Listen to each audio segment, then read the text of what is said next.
That is what is happening inside the school systems today. Not only that, but our child also has to sit behind a plexiglass with a mask on their face. What it does to my heart, by the way, when I see these children, itty-bitty 2-year-old toddlers, walking around with a mask on their face.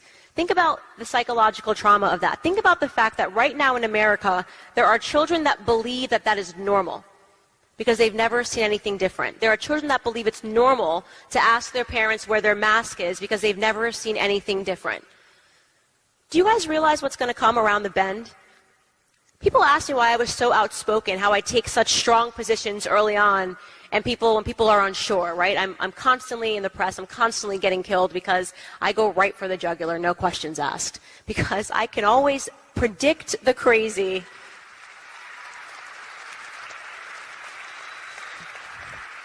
I just have a remarkable ability to just see the crazy coming down the block, you know?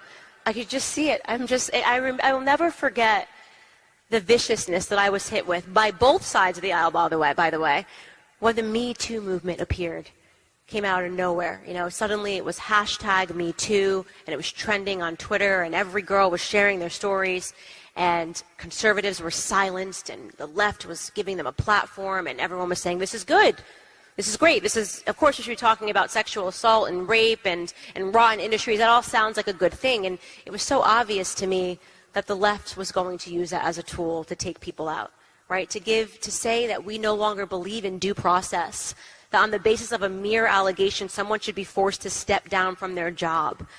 I mean, I saw that crazy coming, right? And of course, this is what the left does. They like to create issues. They like to talk about issues that make people uncomfortable.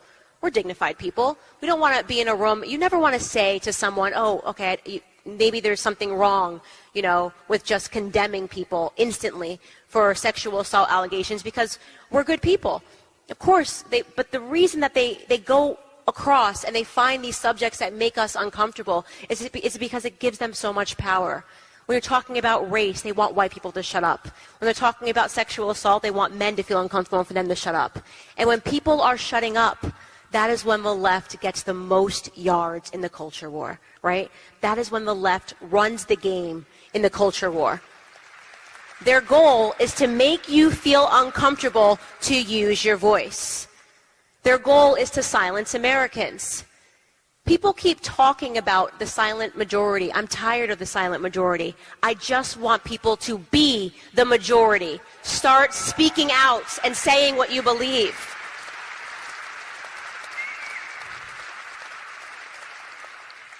Because if you don't, we're going to lose this country. We are, in this moment, right now, sitting in this auditorium, we are losing America.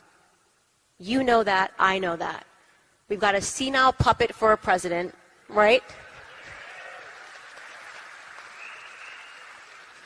And we've got a bunch of journalists that are basically trying to make it so that conservatives are not allowed to speak or meet or talk anymore. They used January 6th as almost a false flag operation to push through a bunch of radical change, because that's how the left operates. The left always needs an existential crisis to push through radical reform. Okay? And if there is no crisis, they will create one. They will make sure there is a crisis. They will take something that is bad and they will turn it into something that is terrible, because they need to make sure that you are fearful in order for them to execute radical reform. This is what happened during 9/11. We were told after 9/11 that this is just going to be temporary. Right? We're going to change some things around the Patriot Act. You're going to have to take your shoes off. We're going to have to look through everything you have. We're going to have, we're going to have this whole system when you go through the airports, but it's for your safety.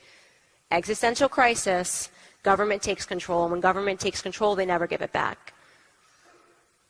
I think the only time I was outspoken and against Donald Trump when he was in office was with the coronavirus, when he made the decision to temporarily shut down all of America for a couple of weeks because he was facing so much mounting pressure. And I disagreed with him publicly, and I said to so many people who were so fearful in that moment that when you are feeling fearful, you have to pause and you have to think. Fear is the name of the game. Fear is how they seize control of the country.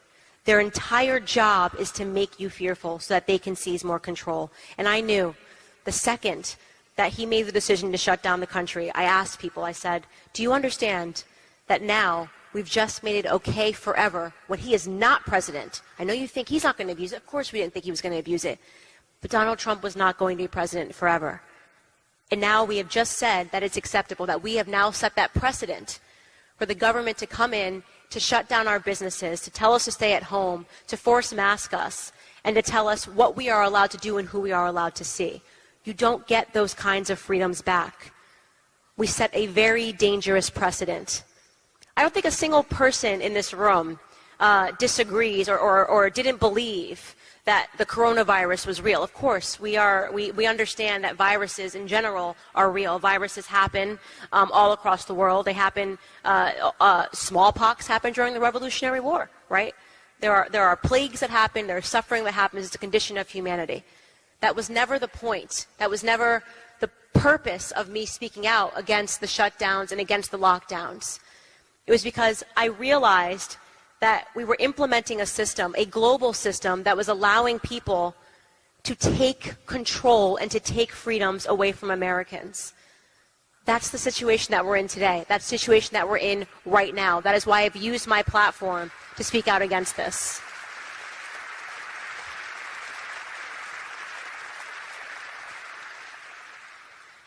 People ask me, where do you get the courage from to just go out and to say something and to just say what you believe over and over and over again? And I always say that I look at the situation around the world, and you study history, and you learn about these absurd situations in other countries historically, and you go, how could that ever happen, right?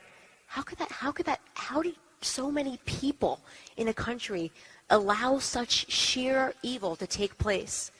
It seems unfathomable when you look back at different countries, when you study socialist regimes, when you study the Nazi Party, when you study, Mussolini. It seems impossible that an entire country of people allowed it to happen. Even when you look at Venezuela, forget history, think of present, right? You go, how is it possible that Venezuela should be one of the wealthiest countries based on its oil reserves? How is it possible that its people allowed this to happen? Well, this is how it's possible. This is how it's possible because people were too fearful to speak out. Because people were too fearful to be called a name. You're too fearful because you don't want your neighbor to call you a racist. Don't you think those people that lost their countries completely, if they could look back and say, man, I would have been actually totally fine being called a racist. I should have said something.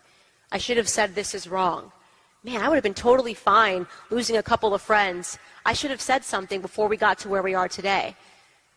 I bet all of those people that lived in those countries during those times think that in the retrospect.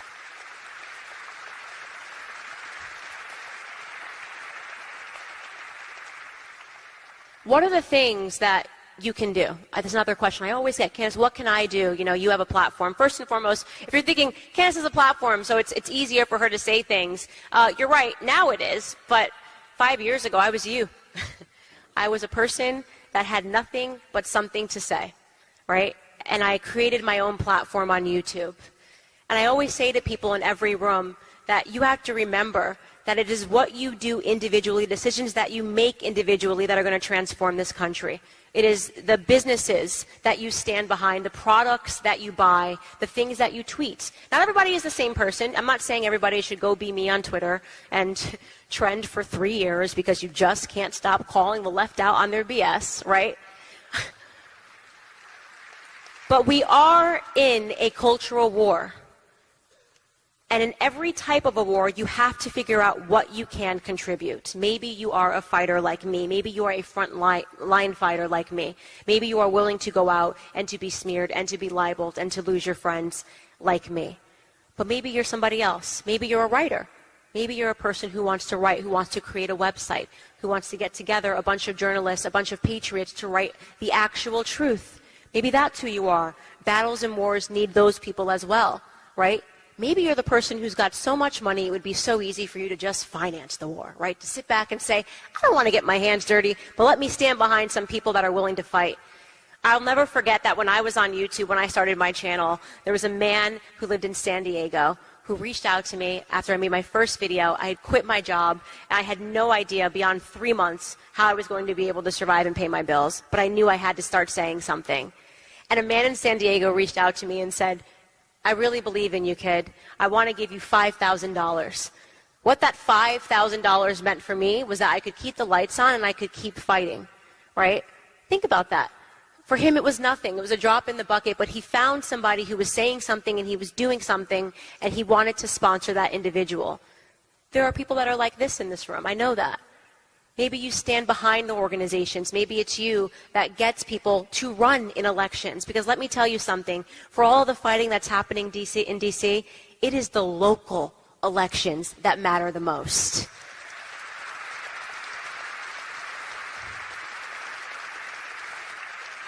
Run for the school board, right? We never hear these discussions being had, but we need to start thinking about the local elections. We need to start thinking about how we are going to make sure that this poison does not make it into the classrooms. We need to start making sure that the state houses are doing everything they can to clean up these elections, because let me tell you, if mail-in ballots are the way of the future, you can say goodbye to America. Full stop.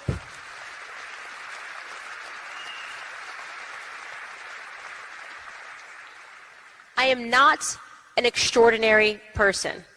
I'm not. And I make such a point to make sure people in every room understand that.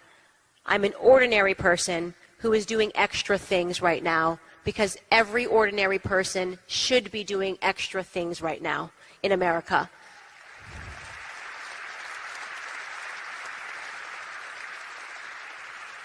I had a baby 4 months ago, 16 weeks. And it's so funny because I remember sitting down with Ali Stuckey, who's a podcaster, and talking to her on my show. And she had just had a child, and she said, oh, motherhood softens you in all the right ways, and I can't wait for everybody to have a child. She's like, even AOC, I want her to have a child. She said this. And she said, because things change when you have a child, and your perspectives change when you have a child, and you become softened. And I was so excited when I got pregnant because I was waiting to get softened, and lo and behold, it hardened me. And it hardened me because suddenly I look at my child and I look at him and I think, is he going to grow up in the same America I'm going to grow up in? Suddenly the fight is a lot more serious for me, right? Before it's a political perspective, now it's my child's future. Is my child going to have to think that this is normal?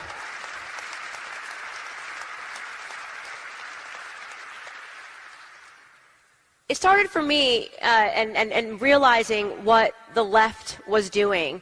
And I had to kind of think, how do we fight as conservatives? And I had to reverse engineer and think, when did this start for me? When did I start believing this poison? And it takes me back to my childhood. It really does. Because I really do believe that everything that the left is after right now in this country is destroying families, right? And because sometimes you look out and you go, what are they doing? Like, it just seems like they're everywhere all at once, just starting fires, a little fire over here, a little fire over there, and we're just running side to side trying to put the fires out. And what's actually connecting all of these fires if the left is starting? All of these fires if the left is starting, what is the connection? What is the thread that ties them all together? Why are we talking about gendered, non-gendered restrooms, right? Like, that seems like a random fire to start. Like, nobody ever was stressed out when they saw the word bathroom on a sign. No one was like, oh my gosh, this is horrible. But the left picked up this battle and they stuck it to us, and suddenly we are like really in the throes of, we need bathrooms that say non-binary, full inclusion. We've got more than 26 genders. Like, why did they pick that particular battle, right? Then you look over and then you see the feminist camp, right? And you've got the women that are screeching about the patriarchy, and they want to undo traditional families, and they need men to understand how horrible and backwards they are. And they're going, why is feminism becoming so toxic, right? It's not so much toxic masculinity that concerns me as much as